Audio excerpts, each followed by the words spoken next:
Minister Musoni Prote, who officially opened this symposium, welcomed the idea, encouraging the participants to use this opportunity to strengthen the speed of economic and social transformation Rwanda is working on.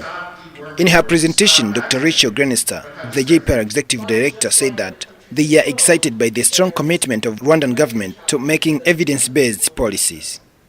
She said that Rwanda is already implementing many of proven programs, adding that it is encouraging to see this level of enthusiasm for expanding an evidence-based approach to policy. Now, in many ways, the Rwandan government has already taken on many of these lessons in the health sector, but there are still other areas where we think that there's room to improve.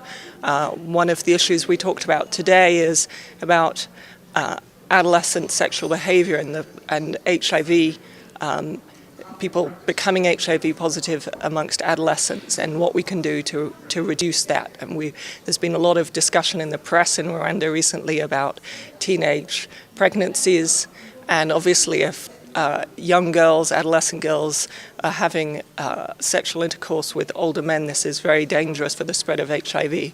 So we've looked at some effective programs elsewhere and discussing could they be brought into the Rwandan context.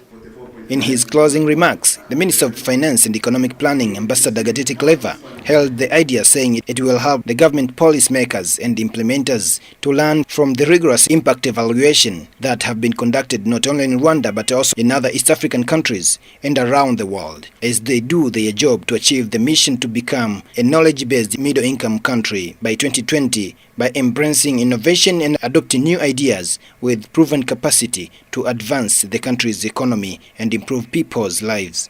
That is very, very helpful. That have worked in many other countries, and really it's helpful from right the beginning of identifying a problem to evidence-based decisions. This is helpful to make sure that we allocate resources where they are needed most. And the examples that they've taken, especially the work they've started here in Rwanda, in the health, in education, and also in agriculture, those are critical areas. Because, as you know, in the EDPRS2, we are looking at skills, comprehensive skills that could have an impact, that could help people become entrepreneurs, and also in areas that could have impact on our economy and also on poverty reduction.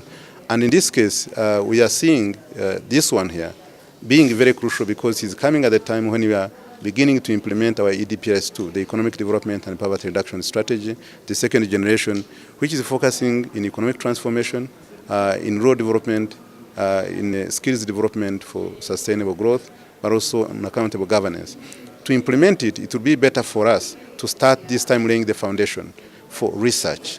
The research which is going to inform us on what works, what doesn't work, where, and this way then we can take appropriate decision and be able to efficiently allocate resources, the national resources. Thank you. The Decision Science Symposium had different topics with different panels, including UNDP Resident Coordinator Lamin Mane, alongside the Minister of Education, Dr. Vincent Biruta, and the Minister of State in charge of Health, Dr. Anita Asimwe, as well as Agriculture Minister, Dr. Agnes Kalibata. Reporting for Rwanda Television, this is Emmanuel Ruziga.